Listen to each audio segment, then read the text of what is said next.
పుట్టినరోజు. స్నేహితులంతా కలిసి సాయంత్రం టైంలో బర్త్డే బాయ్తో కేక్ కట్ చేయించారు. కేక్ కట్ చేయించాం కదా, పార్టీ లేదా అని అడిగారు.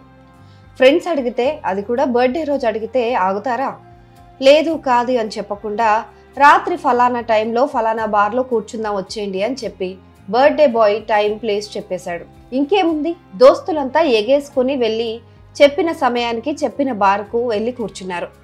మరి అక్కడ తాగింది ఎక్కువైందా, తాగే క్రమంలో రాకూడని డిస్కషన్ వచ్చిందా, మైకంలో మాట పెరిగిందా తెలియదు, కానీ దారుణం జరిగిపోయింది. ఓ కుటుంబంలో తీరని విషాదం చోటు చేసుకుంది.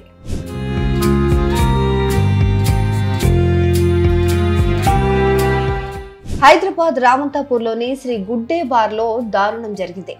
ఆదివారం రోజున స్నేహితుని బర్త్డే పార్టీ సందర్భంగా పలువురు స్నేహితులు బార్లో పార్టీ చేసుకుంటున్నారు.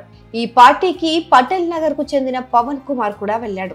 అయితే తాగుతున్న క్రమంలో పటేల్ నగర్ కు చెందిన శ్రవణ్, హరి అనే ఇద్దరు మిత్రుల మధ్య చిన్నగా గొడవ మొదలైంది. అప్పటికే రాత్రి 11:30 అవుతోంది. చిన్నగా మొదలైన గొడవ కాసేపటికే పెద్దగా మారింది. ఇద్దరు ఫ్రెండ్స్ మన కళ్ళ ముందే గొడవ పడుతుంటే ఊరికే ఉండలేం కదా, అందుకే వాళ్ళని ఆపేందుకు ప్రయత్నించాడు పవన్.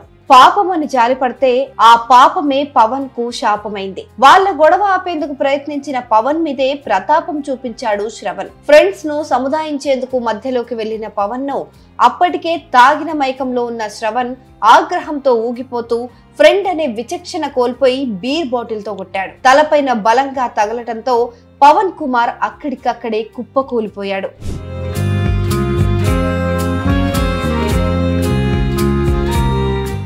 గొడవను గమనించిన బార్ సిబ్బంది వాళ్లను మందలించి కింద పడిపోయిన పవన్ ను లేపేందుకు ప్రయత్నించినా లాభం లేకపోయింది. వెంటనే బార్ యాజమాన్యం పోలీసులకు సమాచారం ఇవ్వడంతో హుటాహుటిన ఘటనా స్థలానికి చేరుకున్నారు. చెవుల్లో నుంచి రక్తం కారుతూ ఉలుకు పలుకు లేకుండా పడి ఉన్న పవన్ కుమార్ ను హుటాహుటిన సమీపంలోని ఆసుపత్రికి తరలించారు. పవన్ ను పరిశీలించిన వైద్యులు అప్పటికే మృతి చెందినట్లు ధృవీకరించారు. మృతదేహాన్ని పోస్ట్ మార్టం నిమిత్తం గాంధీ ఆసుపత్రి మార్చురీకి తరలించారు.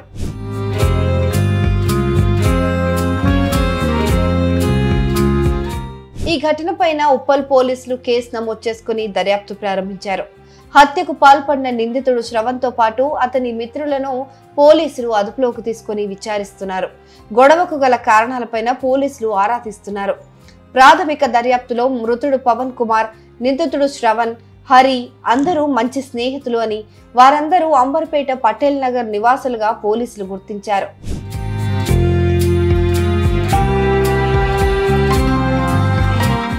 మరోవైపు ఫ్రెండ్ బర్త్డే పార్టీ అని బయటే బిర్యానీ తిని వస్తాను, మీరు తిని పడుకోండి అని చెప్పిన తమ కుమారుడి స్నేహితులు అర్ధరాత్రి 12 గంటలకు వచ్చి మీ కొడుకు ఆసుపత్రిలో ఉన్నాడని చెప్పడంతో ఆ తల్లిదండ్రులు గుండెలు గుప్పిట పెట్టుకుని పరుగున ఆసుపత్రికి వచ్చారు. చిన్న యాక్సిడెంట్ జరిగిందని చెప్తే ఏదో దెబ్బలు తగిలి ఉంటాయనుకొని అక్కడికి వెళ్లిన ఆ తల్లిదండ్రులకు కొడుకు శవమై కనిపించగానే కాళ్ళ కింద ఉన్న భూమి కుంగిపోయినట్టుగా అక్కడే కుప్పకూలిపోయారు. గుప్పిట పట్టుకున్న గుండెలు పగిలేలా రోధించారు. దోస్తు బర్త్డే పార్టీ అని పోయిండు. సాయంత్రం 7:30-8 లోపల పోయిండు. అంటే ఇప్పుడేం బర్త్డే బిడ్డ అని అంటే, సాయంత్రమే కేక్ కోసినాం మమ్మీ, బయట మాకు బిర్యానీ తినిపిస్తా అన్నాడు, పార్టీ చేసుకుంటాం మమ్మీ అని చెప్పిండు. ఇక మీరు తిని, నువ్వు డాడీ తిని పండుకోండి అని చెప్పిండు మాకు. ఆడు పోయిండు, మీరు వండుకోండి అంటే మేము వండుకొనే ఉన్నాము. రాత్రి 12 గంటలకు వాళ్ళ దోస్తులు వచ్చిండ్రు. వాళ్ళ దోస్తులు వచ్చి పవన్ హాస్పిటల్ ఉన్నాడు ఆంటీ అని చెప్పిండ్రు. ఏమైందయ్యా అని కాళ్ళు రెక్కలు కొట్టుకుంటున్నాయ్యా, కొట్టుకుంటుండే ఏం కాలే, చిన్న యాక్సిడెంట్ అని చెప్పిండ్రయ్యా. నేను ఎవరో సెటర్ వేసి ఉన్నది, పోలీసు వాళ్ళందరూ నిండుకున్నారయ్యా, మందంతా తమైండ్రయ్యా, లోపల ట్రీట్మెంట్ జరుగుతుందని చెప్పినయ్యా. అది బారు కదా, హాస్పిటల్ కాదని అనుకుందయ్యా. అప్పటికే నా కొడుకు కుప్ప కూలిపోయిందయ్యా, వాళ్ళ నోట్లో మన్ను పోయ్యా. నా పిల్లగాని బలి తీసుకున్నారయ్యా, నా పిల్లగానికి ఏ తాగడ అలవాటు లేదయ్యా, నా పిల్లగాని బలి పశువుం చేసిండ్రయ్యా. వాళ్ళ దోస్తులే గారయ్యా, ఏదో ఇంట్లో బయట దోస్తులు అంటే గిట్ల ఇట్లా మొన్ననే పరిచయాలంట ఇట్లనే పిలిస్తే దేని గురించి పిలిచిండ్రో మాకు తెలియదు. వేరే వాళ్ళ పిల్లల ఫ్రెండ్స్ అంటే వేరే వాళ్ళది బర్త్డే, వాళ్ళ దోస్తు మాకు తెలుసు వెంకటేష్ అని.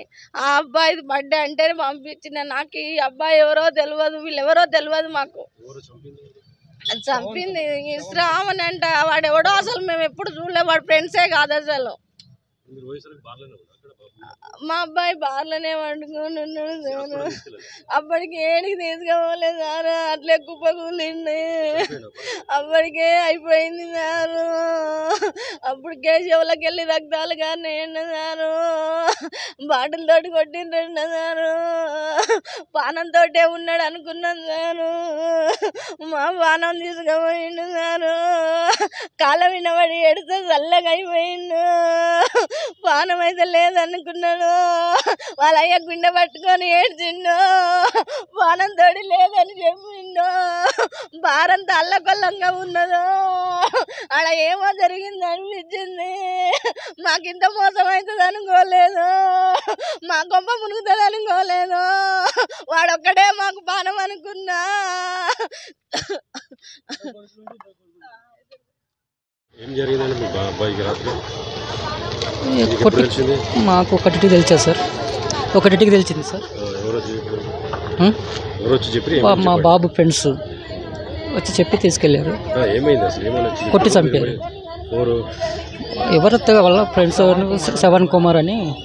ఏం జరిగిందంటే అక్కడ ఏదో గొడవలు జరుగుతుంటే మధ్యలో పోయి ఉన్నాడంట. మరి ఏం జరిగిందో ఫోటోస్ తీస్తే కానీ తెలియదు సార్. చూపిస్తామంటారు సార్.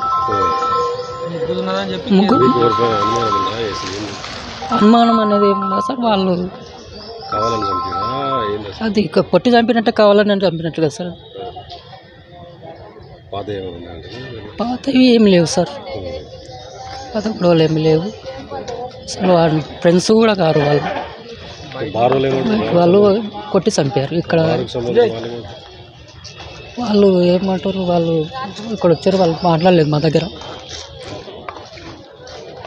పవన్ కుమార్ మృతితో అతని కుటుంబంలో తీవ్ర విషాదం నెలకొంది. గతంలోనే పవన్ కుమార్ సోదరుడు ఓ రోడ్డు ప్రమాదంలో మృతి చెందాడు. ఇప్పుడు పవన్ కుమార్ కూడా మరణించడంతో ఆ కుటుంబం శోక సంద్రంలో మునిగిపోయింది. ఉన్న ఇద్దరు కొడుకులు దూరం అవడంతో కుటుంబ సభ్యులు కన్నీరు మున్నీరవుతున్నారు.